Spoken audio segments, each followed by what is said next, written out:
Assalamualaikum warahmatullahi wabarakatuh. Salam sejahtera, salam Sarawak Maju Makmur. Kita berjumpa sekali lagi di dalam program Dialog TVS. Dan sekali lagi anda bersama dengan saya Najib Imran dan rakan setugas. Dan saya Kairunisa Kasnun. Pastinya seperti yang Najib maklumkan awal tadi, pada kali ini pastinya setiap minggu kita membawakan topik-topik yang istimewa khusus untuk kita bincangkan di pentas diskusi anda ini. Dan pada minggu ini kita membawakan integriti sejauh mana ketulusan dinilai. Dan pastinya apabila kita berbicara soal integriti ini Najib, dan pastinya yang selayaknya untuk kita berbual istimewa pada kali ini, kita bawakan kepada anda Ketua Suruhanjaya Pencegahan Rasuah Malaysia SPRM, Tan Sri Azam Baki. Terima kasih Tan Sri kerana sudi meluangkan masa bersama kami di Dialog TVS, Tan Sri. Kebetulan Tan Sri ada di Kuching. Betul. Berjaya kita untuk memancing untuk bersama dengan Dialog TVS pada hari ini, Nisha. Ya. Okey Tan Sri, kita terus saja pada soalan Tan Sri. Integriti sejauh mana ketulusan dinilai daripada pihak SPRM sendiri? Bagaimana SPRM menilai integriti itu pada setiap individu, pihak dan golongan yang besar? Tan Sri. Yang golongan yang besar? Ya. Okey, Puan Nisa, Cik Nisa Puan Nisa. Puan Nisa. Jadi bila bercakap pasal integriti ini ialah peradaban seseorang ataupun kelakuan seseorang. Pengalaman kami SPRM bila bercakap pasal integriti ini terutama sekali yang melibatkan penjawat awam lah. Saya lebih tekankan integriti di penjawat awam daripada bercakap tentang integriti di kalangan rakyat biasa. Kerana itu satu persoalan yang lain. Kerana dulu pernah ada program ataupun projek khas di bawah Institut Integriti Malaysia IIM berhubung dengan integriti di kalangan rakyat Malaysia.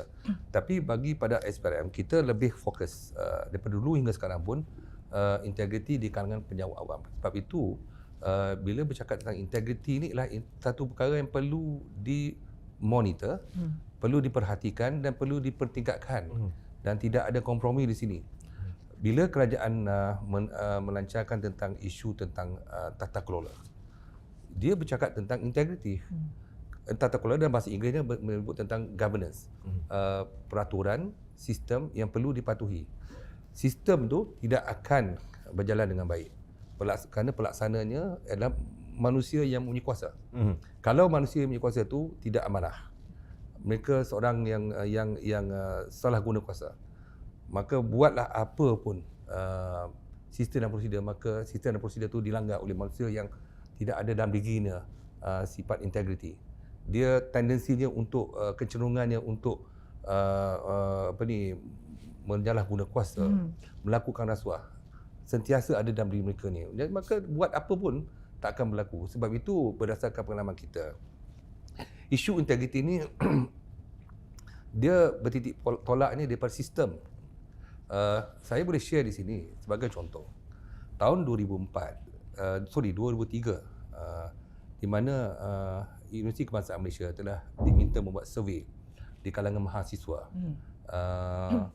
oleh BPR ketika itu. Survey tentang antaranya ialah bertanyakan tentang pandangan mereka tentang rasuah. 30% daripada mereka mengatakan mereka sanggup mengambil rasuah sekiranya diberi peluang. Ini batch 2003 ni, saya boleh golongkan batch tahun 1998 lah ke 2003. Dan ada yang kemudian dia graduate 2004, 2005 dan sebagainya. Mereka semua ni dalam market kita sekarang. Mereka adalah penjawat awam. Mereka adalah politician. Yang sekarang ini. Sekarang lah. Mereka juga adalah ahli perniagaan. Termasuk juga mereka ada penjenayah. Jadi mereka-mereka ni sekarang ni berada dalam pasaran. Betul. Yang mana tahap integritinya pada tahun 2003 adalah pada tahap yang membimbangkan. Jadi bayangkan dalam rekod kami. Dulu saya pernah keluarkan statistik itu, tapi tak apa. Rekod kami bukan kebanyakan yang kita siasat adalah daripada golongan yang memegang kuasa petampuk pentadbiran dan sebagainya. Tak kira mereka siapa pun dalam golongan ni. Jadi menjadi tanggungjawab kita semua, of course lah kita SPRM, untuk meningkatkan dan bagi cari jalan bagaimana atau mekanisme yang bagaimana untuk meningkatkan integriti di kalangan penjawat awam. Sebab itu pada tahun 2024 ini akan dilancarkan National Anti-Corruption Strategy, NACS, yang mana merupakan pelan anti rasuah yang baru mengganti yang lama. Yang lama dulu 2019 ke 2023 itu dah berakhir, di mana dinamakan National Anti-Corruption Plan. Dah berakhir. Di tahun 2024 ni, insya-Allah kerajaan yang di bawah kepimpinan Yang Amat Berhormat Perdana Menteri akan melancarkan National Anti-Corruption Strategy ataupun lebih kurang plan anti rasuah yang baru, strategi yang baru bagi kita menangani isu tata kelola atau governance dan juga integriti di kalangan penjawat awam di negara kita. Baik, Tan Sri. Tan Sri bercakap berkenaan dengan pengelolaan program-program baru. Tapi saya kira ini bukan perkara baru, Tan Sri, ya. Dan sebelum ini pernah dikelolakan program-program seumpamanya. Mungkin apa perbezaannya ataupun sejauh mana keyakinan Tan Sri ini World Bank pernah buat satu laporan pada tahun 2021 tak silap saya, memberi ulasan dalam buku report mereka bahawa perkara proses yang 10 tahun lepas yang dikira relevan ketika itu selepas tu tak relevan dah. Terutama sekali isu-isu berkaitan dengan procurement. Kita sekarang memang ada procurement proses yang diamalkan oleh semua di peringkat federal dan juga state. Sebenarnya federal dan state tak jauh. Memang hampir samalah. Negara state dia menerima pakai atau absorb tata cara kewangan yang diperkenalkan daripada ibu pejabat, daripada MOF dan sebagainya. Dan ini adalah isu-isu tata kelola atau governance yang perlu dilihat oleh semua pihak, terutama sekali SPRM. Kami dengan MOF sedang melihat kepada tata kelola dalam pemberian projek-projek kepada syarikat-syarikat ini sebab kita nak mengurangkan ketirisan. Manusia ni, Najib, bukan mudah. Kalau katakan saya punya pandangan mungkin yang lebih kontroversial. Ada orang kata kita kena wujudkan budaya supaya menggalakkan mereka punya budaya sihat, budaya integriti dan sebagainya. Saya betul. Tetapi untuk mengawal manusia kita kena ada undang-undang, kena ada prosedur, kena ada kawalan. Yang ni kena ada dulu. Baru wujud budaya. Budaya pada saya tidak akan wujud sekiranya undang-undang. Proses tu tidak betul. Ataupun proses tu kena lama dah. So we need to do reform. Law reform, prosedur reform. Dalam hal ini di mana semua agensi kerajaan yang berkaitan yang melihat kepada sistem dan prosedur yang dah lapuk, dah lama tu perlu diperbarui. Tak boleh sama dah. Sebagai contohlah, saya baru ini baru peringkat perbincangan. Pemberian terus 50,000 sekarang masih lagi sama nilainya sejak tahun 90-an. Sama, ya. Sama. Sedangkan nilai wang tahun katalah awal tahun 2000 ke 2023, 23 tahun nilainya tak sama. Kontraktor dia hanya kalau kata kerja civil dia hanya dapat 15% saja keuntungan. Itu maksimum. Bayangkan kalau 50,000 dia punya susah nak dapatkan 50,000 direct purchase ataupun direct contract. 15% from 50, maknanya lebih kurang berapa? Lebih kurang RM7,500. Itu belum tolak lagi yang lain lah, kata 7,500 maksimum dia boleh dapat. Apa ada nilai pada 7,500? Kadang-kadang projek tu buat atas bukit dan sebagainya. Dulu 50,000 23 tahun lepas, sekarang pergilah 100,000. Harga kereta pun dah naik, harga hantaran kahwin pun dah naik. Jadi mana ada rendah dah. Jadi kita kena tengok betul value semasa. Tapi impact ni besar kerana satu Malaysia mengamalkan proses yang sama. Jadi kalau diubah nilai ni pada 100,000, bukankah ia memudahkan pemberian projek? Jadi tak adalah berlaku kekalutan dalam pihak kontraktor kecil-kecil ni nak pergi cari lesen dan sebagainya kerana nak bid for that 100,000 punya projek. Kesian kontraktor kecil-kecil ni, mereka nak pergi pada yang kecil-kecil ni, dia tak pergi pada besar-besar. Jadi saya rasa perkara kecil-kecil ni perlu dilihat sebab tu kerjasama dalam memberi buah fikiran kepada kerajaan seperti Kementerian Kewangan dan disalurkan through kami kerana Governance Integrity Anti-Corruption Center GICC itu telah diserapkan di bawah SPRM sekarang, di mana menjadi tanggungjawab saya sebagai ketuanya dengan bahagian berkenaan untuk melihat kepada isu-isu governance dan tata kelola umpamanya dalam hal procurement ni untuk diperbetulkan dan ditambah baik. Sebab over the time benda ni akan berubah masa ke semasa. Saya percaya Di Sarawak ni pun saya bertanya dengan pengarah saya di mana bila melihat pada isu-isu procurement yang dihasilkan daripada siasatan ombudsman dan juga siasatan kriminal, dia sebenarnya bukan kerana ruang dan peluang saja tentang rasuah ni, tetapi kerana birokrasi yang terlalu ketat tu yang menyebabkan pihak-pihak yang katakan ada interest untuk mendapatkan projek itu akan mencari jalan bagaimana untuk ni. Satu lagi isu tentang proses lama yang lapuk ni tentang kawalan syarikat-syarikat yang monopoli. Tidak ada undang-undang yang boleh melarang, kalau misal kata Nisa ada pergi kutip dalam satu dewan ni semua lesen syarikat bagi masuk. Dan you bayar mereka ni kata dah 2%, 3%. That actually is not wrong under the law. Proxy, menggunakan proxy. Yes. Whatever term you use, apa terma digunakan, dalam hal ni dia bukan satu kesalahan. Belum ada lagi mekanisme yang sesuai yang dikenalkan oleh kerajaan untuk menangani isu monopoli ni. Jadi bila masyarakat bising-bising, kami masuk, SPRM buat intervention menyiasat perkara ni.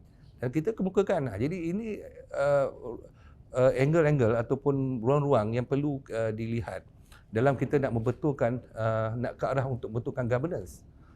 Sebab itu saya kata kalau nak wujudkan budaya saja, tanpa kita membetulkan sistem proses ni supaya ada panduan pada orang, budaya tak akan wujud.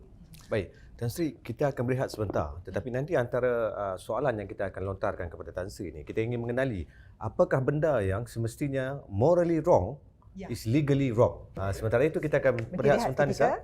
Kembali selepas ini, jangan ke mana-mana, hanya dalam Dialog TVS.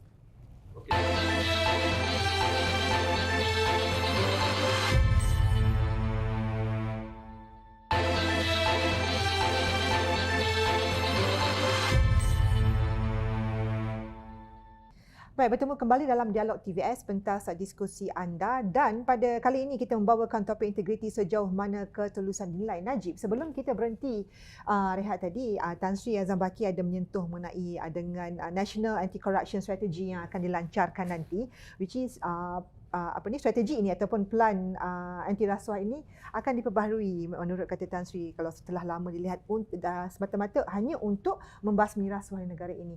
Dan antara yang ingin kita sentuh sebenarnya Tan Sri, selain daripada contoh Tan Sri beri mengenai procurement, adakah mungkin gaji yang diterima yang mendorong kepada penjawat awam khususnya untuk terdorong mereka menerima suapan ini, Tan Sri? Pandangan pasukan kami, kita membuat pendidikan.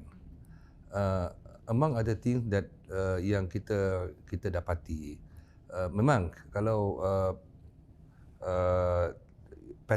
cara tradisionalnya daripada dulu hingga sekarang, sebab berlakunya isu rasuah dan sebagainya ialah kerana antara lain kerana ketamakan dan sebagainya. Tapi jangan lupa, ada juga yang mana isu ini melibatkan kerana kekangan hidup, kesempitan hidup. Dan akhirnya mereka macam neutralizing the act, mengatakan benda tu halal untuk dibuat. Ini ada dalam kajian kriminologi. Di mana sebagai contoh ya, dulu pernah berlaku satu ketika di sebuah tak silap saya di UK. Perempuan-perempuan ni dikidnap untuk melacur. Akhirnya mereka mengatakan tak apa, tak payahlah nak kekang kami, kita akan melacur secara sendiri kerana ini satu bentuk kehidupan. So dia neutralizing the act. Ini kes matlamat menghalalkan cara. Exactly.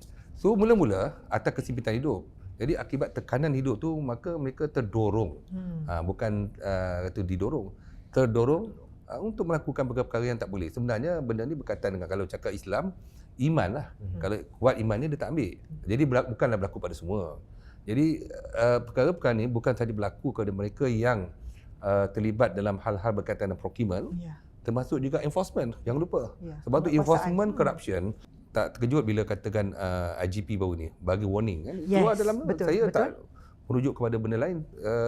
Rakan saya Tan Sri IGP memberi warning, memberi amaran kepada kenapa bagi amaran tu, kerana dia dapati dah mula macam tak terkawal. Walaupun petty corruption. Dan dia pernah cakap dengan saya, benda ni kemungkinan banyak berlaku juga bila kesempitan hidup berlaku di bandar-bandar besar dan sebagainya. Kalau berlaku di Kuala Lumpur, gaji seorang pegawai dalam kata 3,500 memang tak boleh survive. Dengan bayar itu bayar ni semua, dah duit tak cukup, akhirnya dia daripada dia sepatutnya diikat perut. Islam mengajar supaya kita bersabar. Tetapi ramai juga yang terdorong kerana bila pihak-pihak ni menyuakan hal-hal berkaitan benda-benda suapan dan sebagainya, maka dia terdorong di situ. Ada juga yang memang PL dia memang meminta-minta. Yang ini memang ada, itu tak dinafikan. Tapi balik pada Puan Nisa punya persoalan tadi, memang betul. Satu faktornya faktor gaji. Sebab tu kerajaan dalam keadaan sekarang, saya harap berlaku dalam tempoh terdekat ini di mana penyemakan gaji, Dasar gaji progresif. dasar gaji progresif dan sebagainya berlaku kerana 10 tahun gaji kita tidak disemak. Penambahbaikan insentif kepada penyewa awam supaya kita nak mengurangkan aktiviti-aktiviti ini. Bermakna di sini, kalau sekiranya kita dah bagi semua tentang kenaikan gaji dan sebagainya, kalau masih juga berlaku, ini tidak boleh disalahkan siapa-siapa.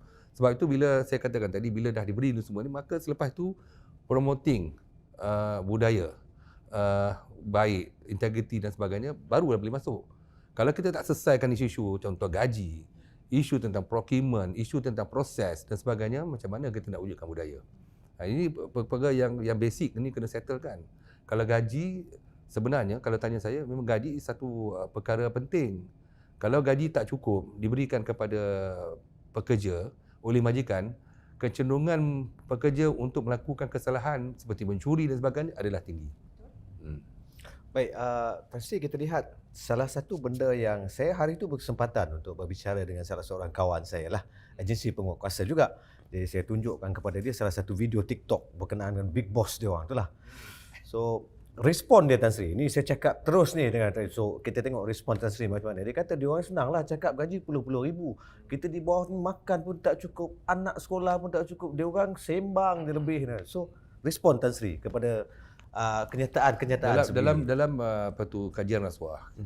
Ada di mana peringkat bawahan melakukan rasuah ni kerana menjadi ikutan oleh kerana pihak atasan melakukannya. Di mana umpama kalau katakan ikan kepala busuk, bawahnya akan busuk. Yang ini saya tak nafikan. Contoh yang tak baik ditunjukkan.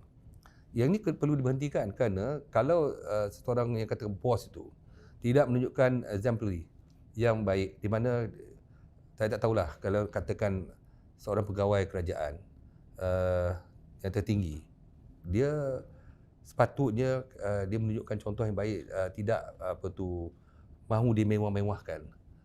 Sebagai contoh, kalau datang ke Kuching ni, kan, tak payahlah berderet-deret kereta nak menjemput dia. Okey. Lepas itu nakkan jamuan makan besar-besar. Kemudian hotel nak dibayar. Karaoke-nya nak dibayar. Karaoke juga. Karaoke ada entertainment. Entertainment. Ini semua adalah perlakuan yang hodoh. Saya terus-terang cakap, saya tak suka benda-benda gini.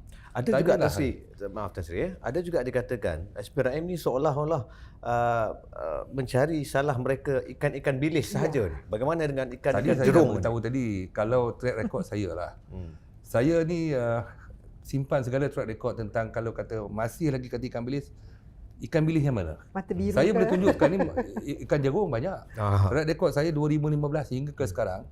Saya dah berkhidmat dengan pelbagai orang-orang besar. Okey, ada yang Perdana Menteri Bantan pun pernah dituduh. Ada yang daripada pihak yang dikatakan opposition pun dituduh. Sebelah sini pun ada dituduh. Jadi saya semua track record tu saya ada. Sekarang saya minta lah mana senarai yang ikan bilis yang saya nak tengok. Kan saya dah umumkan bahawa kita kena fokus. Strategi kita, the way you doing things have to change.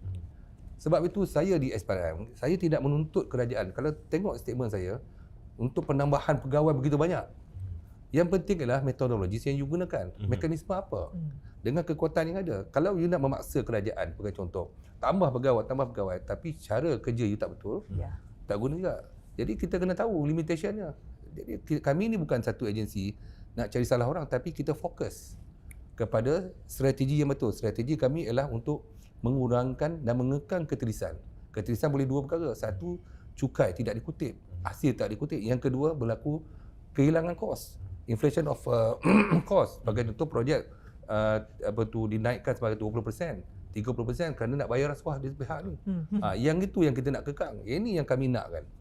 Kalau dapat, kita akan siasat mereka ni. Sebab tu SPRM saya terang cakap, kalau kami dapat maklumat yang bernas, kita akan siasat tanpa rumah cacing. Walaupun kes dah lama pun. Walaupun kes dah lama. Bercakap mengenai siasatan ni, Tan Sri, apa cara siasatan diraja? Kenapa sehingga siasatan diraja itu RCI ke? Ya. RCI ni saya tak tahulah nak komen kerana ini adalah keputusan kabinet berkaitan satu isu. Yang isu tu adalah melibatkan public interest. Dan kerajaan yang memerintah ketika tu dia menilai tentang keperluan RCI itu dijalankan bagi tujuan untuk memaklumkan kepada masyarakat. Kerana begini, masyarakat yang bising, kalau saya pemerintah lah, saya pun under stress. Masyarakat bising tentang satu isu, sehingga isu tu dimainkan sampai kan kata tidak ada jawapan. Kerajaan memberi jawapan, masyarakat bercakap sebaliknya. Ahli-ahli politik bercakap sebaliknya. Jadi mungkin itulah keperluannya diadakan RCI untuk menunjukkan satu kebenaran apa puncanya berlaku dan apakah solution yang ataupun cadangan yang diberikan oleh panel RCI itu berdasarkan siasatan. Kerana RCI ini adalah penyiasatan tu. Penyiasatan yang mengumpul maklumat daripada orang ramai dengan dipanggil saksi-saksi. Banyak RCI sebelum ni kan. Contoh dulu saya pernah juga terlibat RCI melibatkan isu tentang audio seorang hakim dikatakan bercakap dan sebagainya. Maka dia jadikan RCI kerana nak tahu suara siapa tu. Tapi Tan Sri, ini juga menimbulkan satu keraguan lain. Apakah siasatan daripada SRM tidak mencukupi ataupun tidak cukup menyeluruh? No, RCI tu pada saya kalau relevan ketika tu perlu dijalankan kerana siasatan kriminal adalah tujuan untuk bawa ke mahkamah. Dia tak akan melampaui lebih daripada hal-hal yang kata side story. Implikasi lain ya. Ya banyak benda-benda lain. Jadi di bawah RCI ni boleh bertanya apa juga soalan yang relevan untuk RCI berkenaan. Ya, baik. Saya sering kita sering mendapat feedback ini bahawa SPRM ini kenapa menyiasat ini, kenapa dia buat begini, kenapa menyita ini, apa kuasanya merampas ini. Jadi Tan Sri, saya ingin bertanyakan berkenaan dengan jangkauan kuasa SPRM ini apa sehingga ke tahap mana sehingga boleh merampas ini, merampas itu, contohnya menyita dan sebagainya. Saya tak ada nak berbangga tentang kuasa, tapi begini, saya selalu mengatakan my statement always consistent. The responsibility given to us, to me as a chief commissioner, tanggungjawab saya adalah kepada rakyat. Saya pernah ditanya dalam satu international forum bila saya bercakap tentang topiknya tentang intelligent undercover operation, yang mana kita menggunakan intelligent bagi tujuan kita plan intelligent untuk membuktikan satu ni. Hampir semua dalam dewan tu mereka daripada luar negara mengatakan this is a violation of a human right. Saya jawab simple je. So you are talking about the criminal rights. How about the public rights? So the same stand saya sampai sekarang, saya bertindak adalah untuk kepentingan rakyat. Yang bercakap tu adalah mungkin atas agenda mereka. Saya bercakap tentang agenda rakyat Malaysia. Kalau kata duit dicuri, your money. Betul. Your father's money before that. I think it's my responsibility to investigate until the end. Then I will say this is the end of the case. Bahawa inilah hasilnya yang kita boleh, kalau katakan tak boleh lah. Tapi usaha mesti dijalankan. Jadi by all means, kita gunakan kuasa ni untuk menyiasat. Banyak yang tak suka bila kita buat freezing, kita buat arrest. Memang ramai tak suka.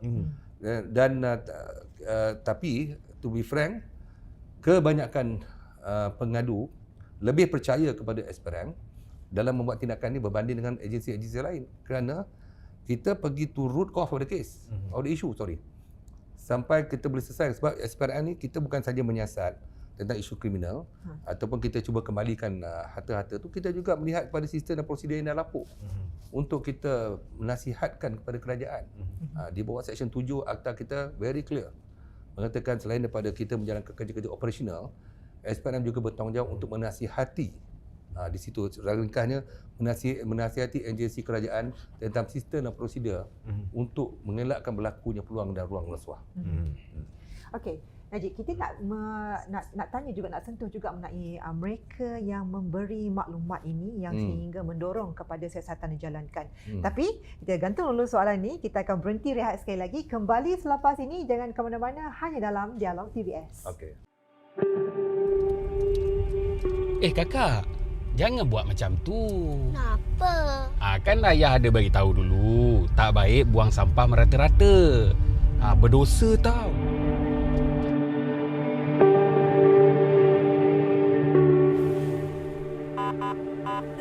Kena dah. Saman ni. Tuan. Selamat pagi, Cik. Minta IC, Cik. Boleh. Kesalahan lampu merah, Cik. Tuan, Tuan, kau timah sikit, Tuan. Ayah, janganlah macam tu. Itu kan rasuah. Berdosa tau. Betul apa yang anak Cik cakap. Jangan lama macam tu, Cik. Ni saman. Maaf, Cik. Hati-hati madu, Cik.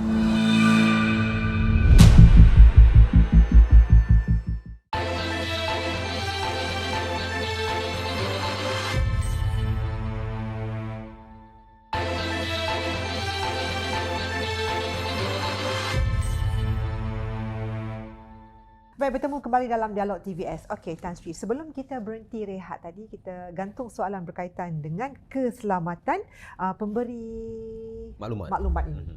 Sejauh mana keselamatan mereka, Tan Sri? Jaminan daripada pihak SPRM sendiri. Dia bila cakap pemberi maklumat ni kena faham pengadu lain pemberi maklumat lain. Okey, pengadu ni mereka yang datang, katalah puan terlibat, katalah orang minta duit. You have to report. Then you come to MACC or polis balai polis untuk buat aduan. Itu pengadu. That one directly involving you. Bila cakap maklumat ni ada dua kategori. Pertama, memang dia datang nak cerita pasal satu perkara berlaku. Bila pergi kepada SPRM, kami bagi dua pilihan. Puan atau Tuan Najib nak mengadu ni, nak cerita saja ke? Okey. Kita consider sebagai pemberi maklumat saja. Okey. Your identity, everything will be secure. Akan dilindung. Dan under MACC Act memang ada provision di mana pemberi maklumat adalah dilindungi. Dan kalau kami pula membocorkan, salah kami pula. Itu jaminannya. Yang kedua, as a whistleblower. Whistleblower ni dia bawah Whistleblower Protection Act 2010. Aktanya ada. Kelebihannya ialah kalau katakan EO datang membuat kata I nak jadi whistleblower. Kalau benarnya maklumat tu kena dengan bawah bidang kuasa kami, kita akan daftar you all sebagai pemberi maklumat yang dilindungi bawah whistleblower. Kalau sekiranya ada tindakan oleh mana-mana pihak dipanggil tindakan tidak wajar, Detrimental Act on you by any party in relation kepada maklumat yang diberikan kepada SPRM, maka ada remedinya. Antaranya kita katakan you kena buang kerja kerana tu, you boleh reinstate balik. Pernah berlaku contohnya satu agensi besar lah yang mana pengurusan mengambil tindakan terhadap pemberi maklumat tu. Maka kita siasat hasil pada aduannya, that agency has to pay compensation and then have to reinstate dia balik. Kena ambil dia kerja balik. Jadi protection ni dari segi remedy memang ada. Keselamatan ni bergantung supaya jangan benda ni bocor saja. Kalau kadang-kadang minta maaf cakap, yang banyak bercakap ni ialah pemberi maklumat. Kami tak bercakap. Dia lah kadang-kadang balik kampung cerita kat orang, I dah pergi SPRM. Bangga rasanya. Dia sebenarnya pada mulut dia. Lepas tu bila benda dia bocor, dia kata, ni ada dah budak-budak SPRM pergi cerita kat orang. Tak ada. Very sorry, kalau from my track record, mungkin adalah berlaku satu dua yang budak-budak saya yang nakal-nakal ni. Tapi generally hampir semua pemberi maklumat adalah terpelihara. Bagaimana pula mereka sekarang ni, kita tahu zaman teknologi, social media sangat memberi kuasa. Lately ni kita selalu tengok mereka yang macam Tan Sri cakap, yang dibuang kerja, tak puas hati dengan majikan, yang dirasakan ada keterisan whatsoever, akan meluahkan perasaan di dalam social media, kemudian dia tag kepada SPRM. Adakah itu dikirakan sebagai tindakan akan diambil ataupun dikira sebagai pengadu atau bagaimana? Kita akan value that information. Kita ada cara kita. Kadang-kadang kita tahu sengaja saja dia ada-adakan. Cara penulisan tu pun kita tahu. Dan kita juga ada network. Kalau kadang-kadang setakat bercerita yang tak ada kena-mengena kami tak ambil. Tak bagi salah. Katalah Wan sendiri masuk dalam social media, unknown, unanimous. Kebanyakan semua tak tahu siapa pun. Betul. Kami pun tak ada nak backtrack siapa dia ni yang punya akaun ni. Tapi yang penting adalah tentang story dalam tu. Sebabnya lazimnya pemberi maklumat satu dunia takut nak menampilkan diri. Bukan saja di Malaysia. Pergilah kat mana, ke negara Eropah pun sama cerita dia. Itu saya boleh share. Jadi maklumat-maklumat yang ada dalam social media ni, kami ada bahagian persikan yang menilai maklumat-maklumat itu. Kerana maklumat-maklumat ni kadang-kadang sama dengan dalam public domain lain. Dia sebenarnya ada AI kita pun yang boleh mine the data. And then we can see actually in the market, social media, people be talking about the same issue. So there will be another step. Our intelligence will start verifying that information. He have to act fast. Sebab saya takut kadang-kadang dia menyebabkan kehilangan duit dah. Betul. By the time tu duit dah hilang, kita baru nak masuk. Rugi. Kataupun benda dah berlaku, we need to act fast to trace back the money and to bring back the money. Tapi selain daripada itu, Tan Sri, kita ingin bercakap berkenaan dengan Pengisytiharan pengisytiharan harta yang sering diwar-warkan sebelum ini, Nisa. Betul. Kepentingan pengisytiharan harta dalam pentadbiran awam, Tan Sri. Okay. Saya fokuskan kepada ahli pentadbiran awam lah. Pada tahun 2019 dahulu, apabila NACP diperkenalkan, National Anti-Corruption Plan, one of the requirement kepada dan dikeluarkan kod etika yang amat berhormat Perdana Menteri, di mana mewajibkan semua ahli pentadbiran awam, bermaknanya menteri, kabinet, dengan dia punya sekpol dia, setiausaha politik dia, kena mensiarkan harta. Mereka ni tergolong sebagai ahli pentadbiran awam, definasi di bawah perlembagaan. SPRM diarahkan untuk menyediakan platform bagi pensiaran harta berkenaan. Dalam tempoh 3 bulan akan dipaparkan. Timbul isu kemudian, komplain daripada ahli-ahli berhormat dulu, dah usah sekarang, dulu mereka mengatakan macam tak fair. Sebab orang yang disediakan ketika tu untuk mengisytiharkan nilai semasa. Jadi persepsinya, kata Najib sebagai ahli kabinet, beli dulu tahun 1990, sekarang 2018. Nilai beli ketika tu 500,000. Sekarang dah jadi 50 juta. Orang kata Najib is a super millionaire. You know. Padahal dulu duk 500,000 je, Tan Sri. Jadi baru-baru ni atas arahan Yang Amat Berhormat Perdana Menteri, kita telah mencadangkan satu mekanisme baru yang lebih praktikal. Antaranya lah kita buangkan kolom tentang nilai semasa. Ini antara kemungkinan besar akan dipersetujui lah. Jadi bila kata benda ni dah tentang program pensiaran harta ni dah dipersetujui, maka akan diisiharkan oleh Yang Amat Berhormat lah kemudian. Tengok macam mana finalize ya, tapi lebih praktikal, dan kemudian dia akan diisiharkan, akan dipaparkan dalam website. Semua orang kena, kalau ikut kod etika tu, dalam tempoh 3 bulan selepas di masing-masing memegang jawatan sebagai ahli pentadbiran awam, perlu mengisiharkan harta kepada SPRM untuk dimasukkan dalam platform website kita. Tapi Tan Sri, kalau kita lihat percanggahan pendapat itu tadi, yang dicanggahkan itu ialah berkenaan dengan nilai harta.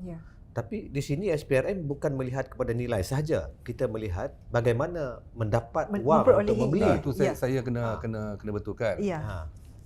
Based on pertubuhan harta tu bukan membolehkan kami untuk menyiasat harta seorang itu. Kita nak menyiasat harta seorang itu, mesti ada allegation, mesti ada satu tomahan yang membolehkan kami menyiasat. Contoh, kalau Najib salah seorang pada ahli pentadbiran awam, mungkin isytihar. Jadi maknanya SPRM nak siasat semua orang ke, termasuk you. Tak fair. Undang-undang tak membenarkan. Di bawah akta kami ada limitation. Semua orang tak faham tu. Dia ingat kami ada segala kuasa dalam dunia ni. Siapa punya harta kami suruh isytihar. Tak. Dalam kes di mana seorang nak disiasat, yang sedang disiasat di bawah akta kami, baru membolehkan kami compel you under section 36 of our act 2009 to declare your asset to us. Jadi bukan ini satu kuasa mutlak SPRM. Kalau tidak nanti kami terlalu powerful. Semua orang harta kita boleh So declare, mesti ada, kalau dari segi mekanisme dia, kena ada report, kena ada aduan, and then kita dah evaluate aduan tu, memang ada reasonable suspicion that you committed some crime, and then barulah kita compel you to declare your asset. Adakah ini terpakai dengan kes high profile yang sedang disiasat sekarang? Saya tak boleh membelakangi undang-undang. Ya. Under rule of law, saya kena ikut undang-undang tu. Sebab yang menandatangani surat untuk declare asset tu saya seorang. Takat ini. Di bawah Section 36 tu. That is the policy. Tapi bagaimana Tan Sri memastikan that nobody is victimized? Ya. Memastikan tiada yang menjadi mangsa tuduhan, sekadar tuduhan. Mekanisme kita akan betulkan. Sebab tu sebelum sesiapa yang nak diarahkan untuk declare asset, kalau on relation to pertaining to declaration of asset lah, mesti mendapat approval daripada Ketua Pusurujaya. Saya hampir semua declaration of asset saya sign untuk compel. Sebab tu saya value information tu. Dan kalau kena sue sebenarnya saya kena sue. Baru saya kena sue lah oleh Tun Daim. Tun Daim sue saya. Kerana pada dia act of Chief Commissioner is wrong. Kan saya boleh cakap sebab dah dimasuk dalam mahkamah. Dia file injunction dan sebagainya. So we have to fight for that lah. Persoalannya mungkin singkat saja Nisa sebelum kita berhenti rehat. Kenapa mengambil masa terlalu lama? Ya, betul, saya nak tanya kenapa baru sekarang? Saya tak nak komen lah tentang kenapa dulu. Saya boleh jawab ialah sekarang ni menjadi tanggungjawab saya. Dulu saya kemungkinan saya tak berkesempatan. Betul. Jadi cerita sekarang ni saya berkesempatan. Saya kena jalankan tanggungjawab Kena saya. buatlah Tan Sri Saya kena buat lah. Could be this my last lap before I retire lah. Baik. Okey Nisa. Menjawab soalan. Dan kita akan berhenti sekali lagi kembali selepas ini. Terus setia bersama kami hanya dalam Dialog TVS. Jangan ke mana-mana.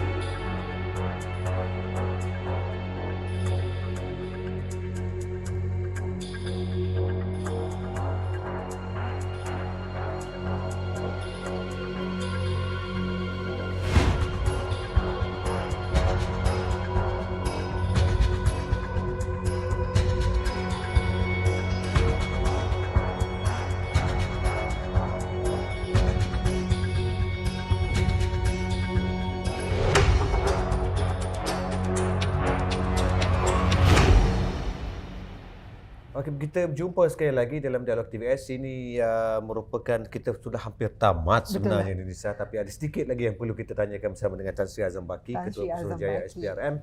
Tan Sri telah berada di dalam SPRM ataupun Badan Pencegahan Rasuah dari 1984, BPR ya, 1984. Jadi saya kira perbezaannya pasti ada. Daripada bentuk cabarannya, daripada bentuk-bentuk jenayahnya, perjalanannya dan agensi itu sendiri daripada BPR kepada SPRM pastinya telah berkembang. Jadi mungkin Tan Sri boleh kongsikan 40 tahun. 40 tahun. Saya masuk pada 1984, iaitu 17 tahun selepas BPR ditubuhkan. Maknanya saya ni generasi kedua. So generasi kedua ni bila saya masuk sebagai generasi kedua, saya berpeluang untuk mendapatkan belajar, mendapat pandangan daripada mereka yang senior. Sebab yang masuk pada tahun 1967 tu masih ada lagi berkhidmat. Masih ada lagi. So I have the opportunity to talk to them and learn from them. Okey, secara ringkasnya evolusi dalam ini saya jangan rujuk pada mana-mana buku. Evolusi dalam mengenasuah dalam negara kita ni saya bagi kepada 4. Fasa pertama ialah 1967 di mana BPR ditubuhkan, kemudian pernah menjadi Biro Siasatan Negara pada 1972 sehinggalah pada tahun 1980. Itu fasa pertama. Ini adalah di mana ketika itu relevansi BPR dan tindakan BSN ketika itu melibatkan kes-kes melibatkan penguatkuasaan dan juga melibatkan ahli-ahli politik. Ketika itu tidak melibatkan banyak isu-isu pembangunan. Evolusi yang kedua 1981 di mana Dr. Mahathir menjadi Perdana Menteri. Di mana kita melalui zaman pemodenan, industrialization, share market, ekonomi kita boom and so forth. Ini evolusi kedua, fasa kedua 1981 hingga 2003. Kemudian Abdullah Ahmad Badawi menjadi Perdana Menteri. Itu evolusi yang ketiga. It just I mesti dapat Allah is about continuation daripada Dr. Mahathir. Fasa keempat fasa cuci pinggan mangkuk di mana SPRM ditubuhkan dengan set yang baru, struktur yang baru, undang-undang yang baru berdasarkan daripada pengalaman kita dulu. Yang dulu di mana pada kita dah mula tak relevan dah. So we need new structure, new law and new way of doing things. Antaranya ialah tentang independency of MACC. Jadi banyak ketika tu masyarakat dah bercakap, masa tu social media dah mula berkembang. Bercakap tentang independency. So kita mencadangkan kepada Yang Amat Berhormat Abdullah Ahmad Badawi supaya ditubuhkan struktur baru di mana MACC dipantau oleh 5 panel. Tak ada dalam dunia ni di mana agensi anti graft macam kami ni dipantau oleh 5 agensi, 5 panel sorry. All of them are independent people. Setiap panel tu consisting about 7 people. 7 kali dengan 5, 32 orang, 35 orang. Memantau SPRM. Dari segi aktiviti kita, tindakan kita dan sebagainya. Kemudian, kenapa saya kata ni proses cuci pinggan mangkuk? Kerana perkara-perkara yang kita rasa banyak tak ditangani ketika 1980-an hingga ke tahun 2008 perlu ditangani.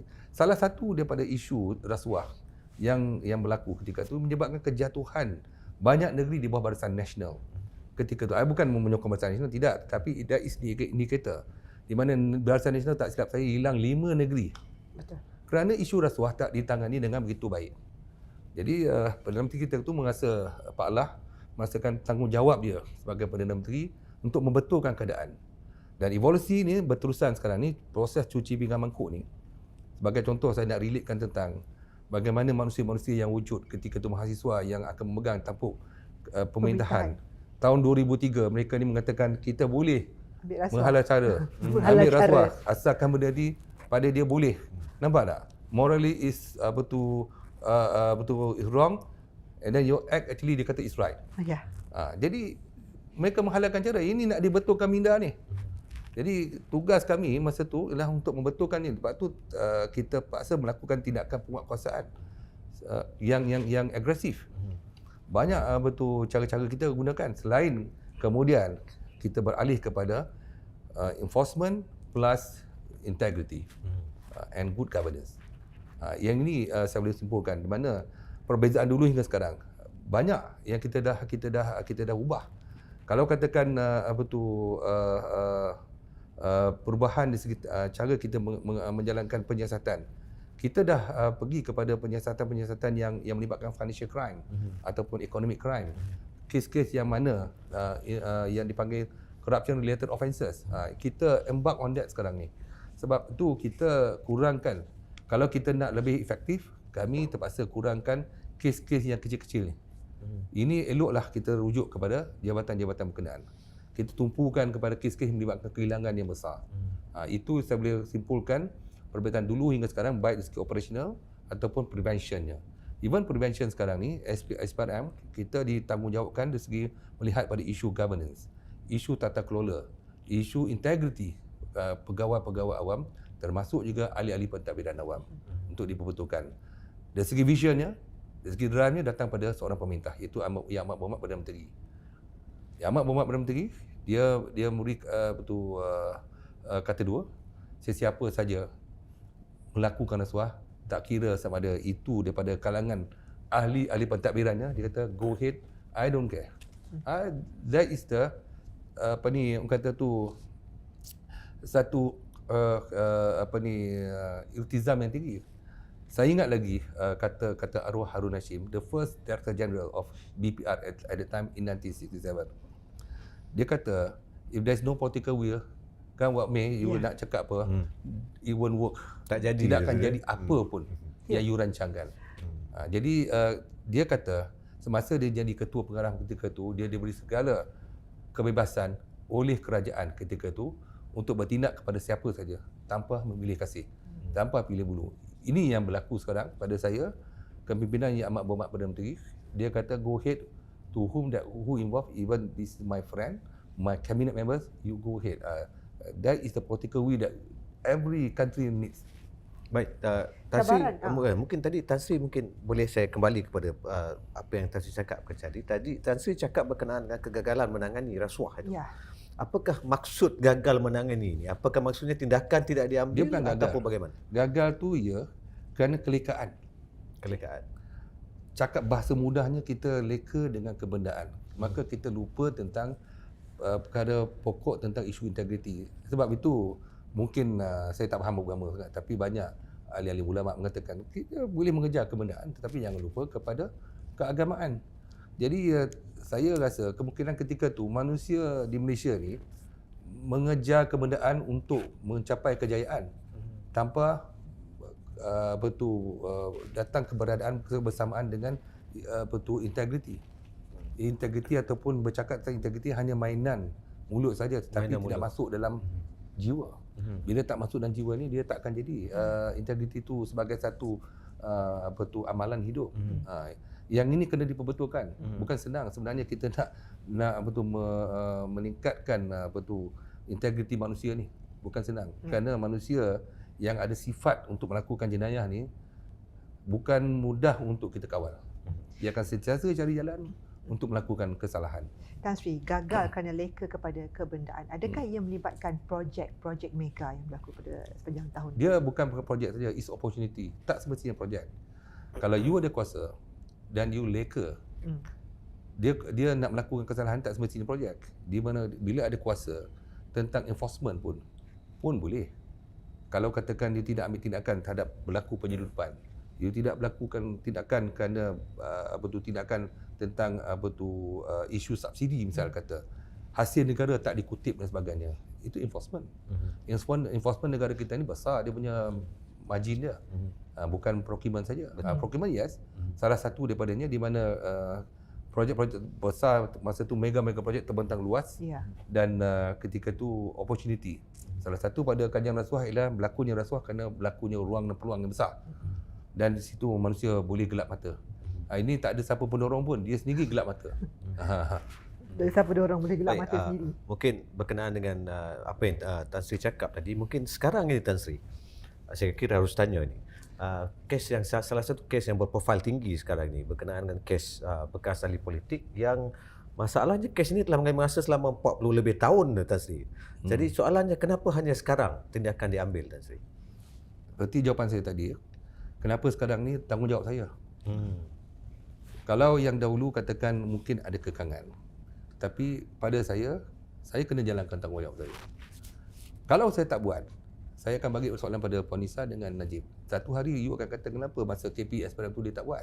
Saya tak mau terbabit bab tu. Betul. Okay. Jadi saya kena buat lah. Sama ada berjaya atau tidak nombor dua. Tapi I already put my effort on that. Saya kena usahakan benda ni. Kalau saya percaya bahawa satu kesalahan telah berlaku dan wang rakyat perlu dikembalikan, itu menjadi tanggungjawab saya. Siapa-siapa pun boleh bercakap, tapi yang nak menjawabnya sekarang ni saya. Yang nak menyiasatnya kami. Yang kena samanya saya. Kita tengok sekarang ni ada satu kes berprofil tinggi sedang disiasat. Adakah next akan ada lagi Tan Sri? Saya tak nafikan sebab could be dia berdasarkan pada information, berdasarkan pada maklumat, dan mereka yang di luar sana yang ada akses kepada information, kami tak ada akses kadang-kadang information tu. Benda dah berlaku lama. Dia datang memberitahu. Saya tidak boleh menolak. Kalau sekiranya mereka datang memberi maklumat kepada kami. Berdasarkan maklumat dan informasi, kalau macam kes yang sedang disiasat ini adalah yang dah lama, adakah maklumat itu maklumat yang lama ataupun baru? Tan Sri? Tak, dia peristiwa yang lama. Aha. Kita generasi baru ni tak tahu. Betul. Saya tak ada, bolehlah saya hidup zaman tu tapi saya tak terlibat dalam sistem tu. Betul. Tapi tindakan memang kena diambil lah Tan Sri ya. Tetap Itu diambil. tanggungjawab saya. Baik Tan Sri, mungkin ini soalan kita yang terakhir. Penutup.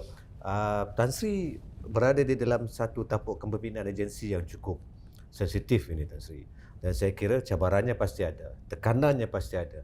Bagaimana Tan Sri menangani tekanan dalam diri itu untuk cabaran kekangan ini yang saya kira cukup besar. Saya tak pernah Tan makan Sri. ubat stress pill. Ah. Saya tak pernah makan apa-apa ubat penenang jiwa dan sebagainya. Tak ada Tan Sri ya. Tak ada. Saya rasalah saya boleh absorb to the situation yang mana saya memikirkan kalau ini tanggungjawab saya, kenapa saya nak perlu stres sampai tak boleh tidur. Jadi saya kena, yang pentingnya saya kena move on. Saya kena be strong because my officers, they will follow me. Betul. If I'm not strong, Dan saya punya tindakan tu tak konsisten. Maka tak ada satu tauladan yang saya boleh tunjukkan. Jadi macam mana caranya ialah pada saya ialah saya kena bercakap pada diri saya sendiri mengatakan bahawa ini tanggungjawab, my responsibility. Itu saya pokok yang saya pegang. Kalau saya merasakan ini bukan tanggungjawab saya takkan buat lah. Ya. You suruh macam mana pun saya takkan buat. Sebelum kita menutup tirai dialog TVS pada minggu ini, Tan Sri, pesanan Tan Sri kepada masyarakat di luar sana. Pesanan saya senang je. Kalau kita rasa kita sayangkan keluarga kita, sayangkan diri kita, sayangkan negara, senang cakap buat baiklah. Jangan buat perkara-perkara yang menyebabkan kerugian pada diri kita, kerugian pada negara dan juga memudaratkan orang ramai. Mencuri harta orang dalam apa cara baik, curi cara fizikal ke, curi cara kita menyalahguna kuasa ke, especially itu tanggungjawab saya, adalah satu perkara yang dikutuk. Jadi saya setakat boleh menyeru saja. Tapi sekiranya manusia-manusia ini masih lagi tak faham, ini tanggungjawab kita untuk menyiasat perkara-perkara ni. Dan cara mana kita nak memperbaikkan negara kita sama-sama lah. Sebab itu kalau tanya saya, baik pihak NGO, pihak kerajaan, kita kena sama-sama untuk mewujudkan environment yang kondusif untuk semua orang, untuk mewujudkan satu proses peraturan yang baik supaya semua dapat patuhi. Kemudian kita wujudkan budaya yang baik untuk kita semua. Barulah negara kita ni boleh dikatakan akan berjalan, proses tu akan berjalan dengan baik dan aman. Seperti Sarawak punya tema lah. Sarawak aman jaya. Maksud by dia example lah. maksud dia kalau kita buat baik, balasan dia baik lah. Betul. Tan Sri, Buat kalau baik, buat buruk, balasan dia buruk lah. Betul.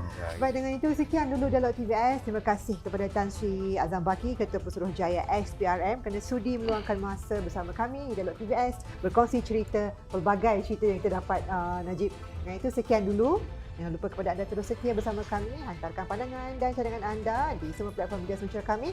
Saya Kairunisa Kasnun. Dan saya Najib Imran. Semoga kita berjumpa lagi. Dengan itu, billahi taufiq wal hidayah. Wassalamualaikum warahmatullahi wabarakatuh. Dialog TVS, pentas diskusi anda.